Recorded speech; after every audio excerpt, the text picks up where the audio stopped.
Hello friend, आज हम कामायनी के द्वितीय सर्ग आशा सर्ग का पाठन करेंगे। इससे पहले प्रसाद जी ने प्रथम सर्ग चिंता में आतुर बैठे हुए मनु की मन स्थिति का वर्णन किया है कि किस प्रकार से जल प्रलय की घटना घट रही है और मनु बैठे हुए देख रहे हैं कि संसार में हो क्या रहा है। इससे ये जो उन्होंने चिंता सर्ग लिखा है वो काव्य प्रसाद जी की कामायनी की एक नींव है जो उसे पर्याप्त गहरी तथा मजबूत बनाती है।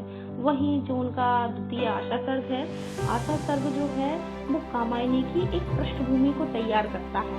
उसमें प्रसाद जी ने हिमालय की उपत्यका में नवीन अरुणोदय दिखाकर कभी अपने काव्य के मर्मात्मक की मूल कल्पना का आभास देता है और उषा की सुनहरी किरणों के माध्यम से ये बताता है कि संसार में कोई भी चीज स्थिर नहीं है, सभी चीजें क्षणभंगुर हैं।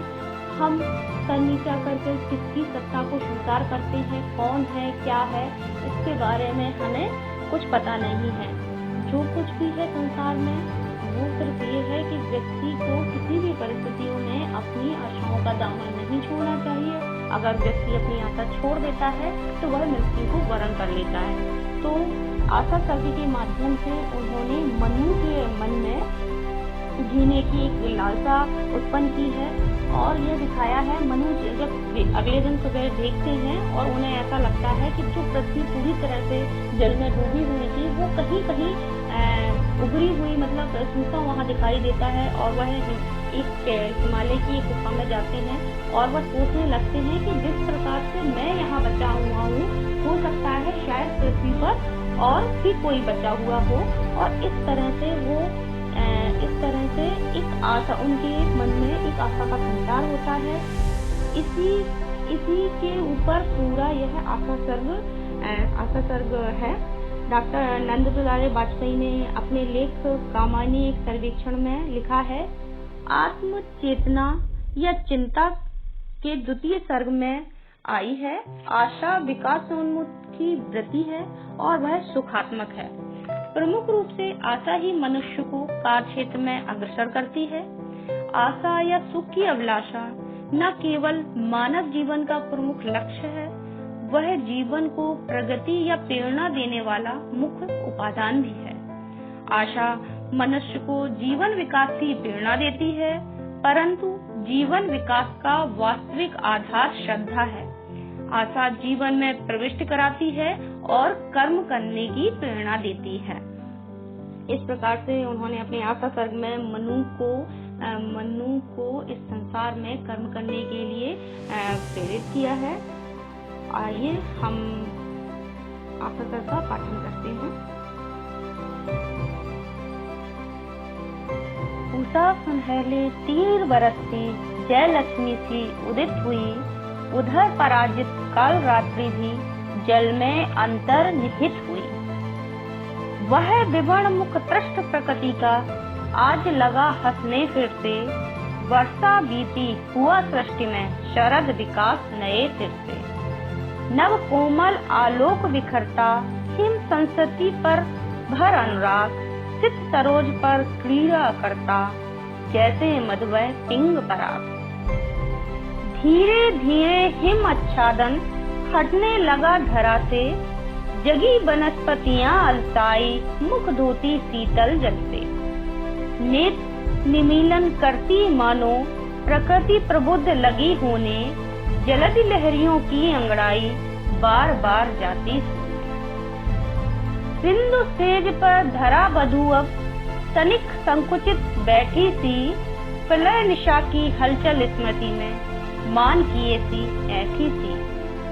देखा मनु ने वह अतिरंजित विजन विश्व का नव एकांत, जैसे कोलाहल सोया हो हिम शीतल जड़ता सा श्रांत। इंद्र नीलमणि महाचषक था सोम रहित उल्टा लटका, आज पवन मृदु सांस ले रहा जैसे बीत गया खटका। वह विराट था हेम घोलता, नया रंग भरने को आज कौन हुआ यह प्रश्न अचानक, और कौतूहल का था राज। विश्व देव सविताया पूषा, सोम मरुत चंचल पवमान, वरुण आदि सब घूम रहे हैं, किसके शासन में अम्लान। किसका था भ्रूभंग प्रलय सा, जिसमें ये सब विकल रहे। अरे प्रकृति के शक्ति चिन्ह ये फिर भी कितने निवल रहे। विकल हुआ सा कांप रहा था सकल भूत चेतन समुदाय। उनकी कैसी बुरी दशा थी, वे थे विवश और निरुपाय। देव न थे हम और न ये हैं, सब परिवर्तन के पुतले। हाँ की गर्भ रथ में तुरंग सा, जितना जो चाहे जुतले। महानील इस परम व्योम में, अंतरिक्ष में ज्योतिर्मान, ग्रह नक्षत्र और विद्युत कण किसका करते हैं संधान। छिप जाते हैं और निकलते, आकर्षण में खिंचे हुए, तरण विरुद्ध लहरे हो रहे, किसके रस्ते सिंचित हुए। सिर नीचा कर किसकी सत्ता, सब करते स्वीकार यहाँ। सदा मौन हो प्रवचन करते, जिसका अस्तित्व कहाँ। हे अनंत रमणीय कौन तुम, यह मैं कैसे कह सकता। कैसे हो क्या हो, इसका तो भार विचार न कर सकता। हे विराट हे विश्वदेव, तुम कुछ हो ऐसा होता भान। मंत्र गंभीर धीर स्वर संयुक्त, यही कर रहा सागर गान। यह क्या मधुर स्वप्न सी झिलमिल, सदैव हृदय में अधिक अधीर। व्याकुलता सी व्यक्त हो रही, आशा बनकर प्राण संगी। यह कितनी स्पर्शनीय बन गई, मधुर जागरण सी छविमान। स्मृति की लहरों सी उठती, नाच रही जो मधुरमय तान। जीवन जीवन की पुकार, खेल रहा है शीतल दाह। किसके चरणों में नत होता, नव प्रभात का शुभ उत्साह। मैं हूँ यह वरदान सदृश क्यों, लगा गूंजने कानों में। मैं भी कहने लगा, मैं रहूं शाश्वत नभ के कानों में। यह संकेत कर रही सत्ता, किसकी सरल विकासमयी। जीवन की लालसा आज क्यों, इतनी प्रखर विलासमयी। तो फिर क्यों मैं जीऊं और भी, जीकर क्या करना होगा।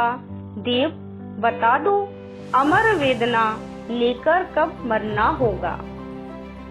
एक यवनिका हटी पवन से, प्रेरित माया पट जैसी, और आवरण मुक्त प्रकृति थी, हरी भरी फिर भी वैसी।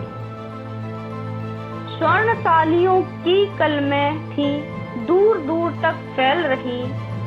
शरद इंदिरा के मंदिर की, मानो कोई गैल रही। विश्व कल्पना सा ऊंचा वह, सुख शीतल संतोष निदान। और डूबती सी अचला का, अवलंबन मणि रत्न निधान।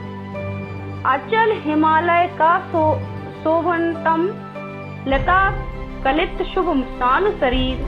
निद्रा में सुख स्वप्न देखता, जैसे पुलकित हुआ अधीर। उमड़ रही जिसके चरणों में, नीरवता की विमल विभूति। शीतल झरनों की धाराएं, बिखराती जीवन अनुभूति। उस असीम नीले अंचल में, देख किसी की मृदु मुस्कान। मानो हंसी हिमालय की है, फूट चली करती कलगान। शिला सिंधियों में टकराकर, पवन भर रहा था गुंजार। उस दुर्देव अचर दृढ़ता का, करता चारण सदृश प्रचार। संध्या धन माला की सुंदर, ओढ़े रंग बिरंगी छीटें। गगन चुंबनी शैल श्रेणियां, पहने हुए तुषार किरीट। विश्व मौन गौरव महत्व की, प्रतिनिधियों से भरी विवाह। इस अनंत प्रांगण में मानो, जोड़ रही है मौन सभा। वह अनंत नीलिमा व्योम की, जड़ता सी जो शांत रही। दूर दूर ऊंचे से ऊंचे, निज आभा में भ्रांत रही। उसे दिखाती जगती का सुख, हंसी और उल्लास अजान, मानो तुंग तरल विश्व की हिमगिरी की वह सुढ़ उठान थी। अनंत की गोद सदृश जो विस्तृत गुहा वह रमणीय, उसमें मनु ने स्थान बनाया सुंदर स्वच्छ और वर्णीय। पहला संचित अग्नि जल रहा, कोस मलिन द्युति रवि कर से, शक्ति और जागरण चिन्ह सा लगा धधकने अब फिर से। जलने लगा निरंतर उनका अग्निहोत्र सागर के तीर, मनु ने तप में जीवन अपना किया समर्पण होकर भी। सजग हुई फिर से सुर संस्कृति, देव यवन की वर माया, उन पर लगी डालने अपनी कर्ममयी शीतल छाया। उठे स्वस्थ मनु जो उठता है, क्षितिज वीर अरुणोदय कांत, लगे देखने क्षुब्ध नयन से प्रकृति विभूति मनोहर शांत। पाप यज्ञ करना निश्चित कर लगे सालियों को चुनने, उधर वही उज्ज्वला भी अपना लगी घूम पट ठीक बुनने। शुष्क डालियों से वृक्षों की अग्नि अर्चियां हुई समृद्ध, आहुति के नव धूम गंध से नव कानन को हो गया समृद्ध। और सोचकर अपने मन में जैसे हम हैं बचे हुए, क्या आश्चर्य और कोई हो जीवन लीला रचे हुए। अग्निहोत्र अवशिष्ट अन्न कुछ कहीं दूर रख आते थे, होगा इससे तृप्त अपरिचित, समझ सहज सुख पाते थे। दुख का गहन पाठ पढ़ कर अब सहानुभूति समझते थे, नीरवता की गहराई में मन अकेले रहते थे। मगन किया करते वे बैठे, ज्वलित अग्नि के पास वहाँ, एक सजीव तपस्या जैसे पतझड़ में कर वास रहा। फिर भी धड़कन कभी हृदय में होती, चिंता कभी नवीन, यूं ही लगा बीतने उनका जीवन अस्थिर दिन दिन दिन। प्रश्न उपस्थित नित्य नए थे, अंधकार की माया में रंग बदलते जो पल पल में उस विराट की छाया में। अर्ध स्फुटित उत्तर मिले, प्रकृति सकर्म रही समस्त, निज अस्तित्व बना रखने में जीवन आज हुआ था व्यस्त। तप में निरत हुए मनु, नियमित कर्म लगे अपना करने, विश्व रंग में कर्म जाल के सूत लगे घन को घेरने। उस एकांत नियति शासन में चले विवश धीरे धीरे, एक शांत स्पंदन लहरों का होता जो सागर तीरे। विश्व जगत की तंत्रा में तब चला था सूना सपना, ग्रह पथ के आलोक वृत्त से काल जला संता अपना। प्रहर दिवस रजनी आती थी, चल जाती संदेश विहीन, एक विराग पूर्ण संस्कृति में जो निष्फल आरंभ नवीन। धवल मनोहर चंद्र बिंब से अंकित सुंदर स्वच्छ निशीथ, जिसमें शीतल पवन गा रहा, पुलकित हो पावन उदीत। नीचे दूर दूर विस्तृत था उर्मिल सागर व्यथित अधीर, अंतरिक्ष में व्यस्त उसी सा रहा चंद्रिका निधि गंभीर। खुली उसी रमणीय दृश्य में अलस चेतना की आंखें, हृदय कुसुम की खिली अचानक, मधु से वे भीगी पाखें। व्यक्त नींद में चल प्रकाश का कंपन सुख बन बजता था, एक अतीन्द्रिय स्वप्न लोक का मधुर रहस्य उलझा था। न हो जगी अनादि वासना, मधुर प्राकृतिक भूख समान, चिर परिचित सा चाह रहा था द्वंद्व सुखद करके अनुमान। दिवा रात्रि या मित्र वरुण की बाला का अक्षय श्रृंगार, मिलने लगा हंसने जीवन के उर्मिल सागर के उर पार। तब से संयम का संचित बल त्रसित और व्याकुल था आज, अट्टहास कर उठा रिक्त का वह अधीरतम सूना राज।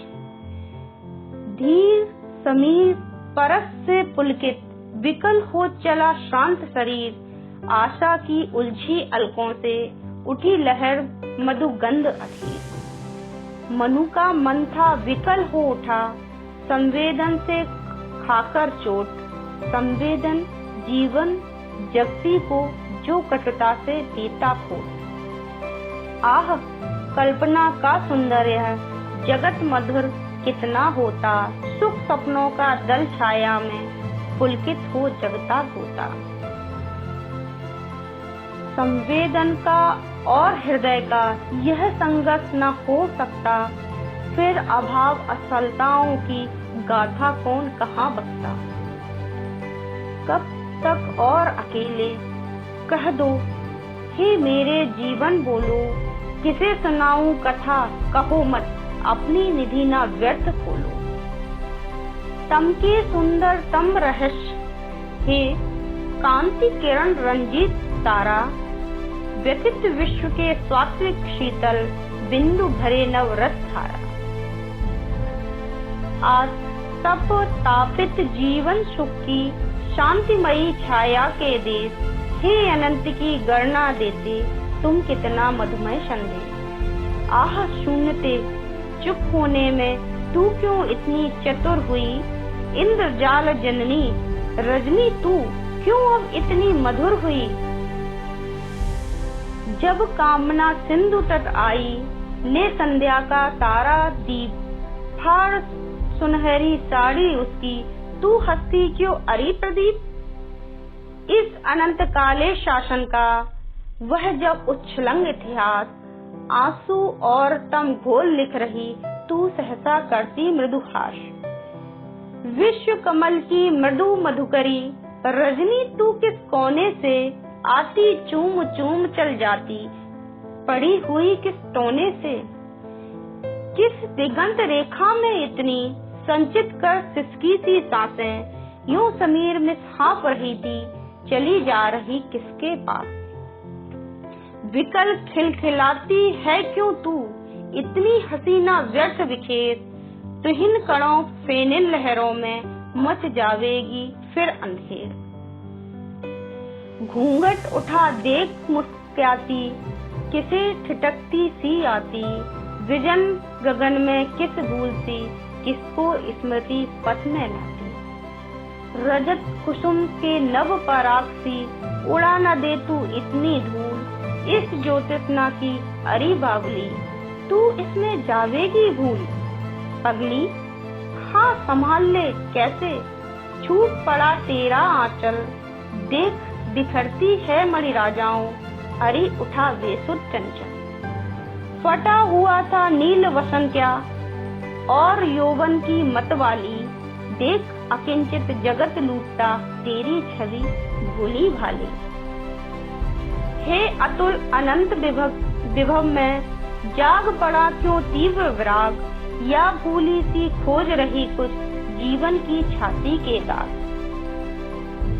मैं भी भूल गया हूँ कुछ, हाँ स्मरण नहीं होता क्या था, प्रेम वेदना शांति या कि क्या, मन जिसमें सुख सोता था। मिले कहीं वह पड़ा अचानक, उसको भी न लुटा देना, देख तुझे भी दूंगा तेरा, भागना उसे भुला देना।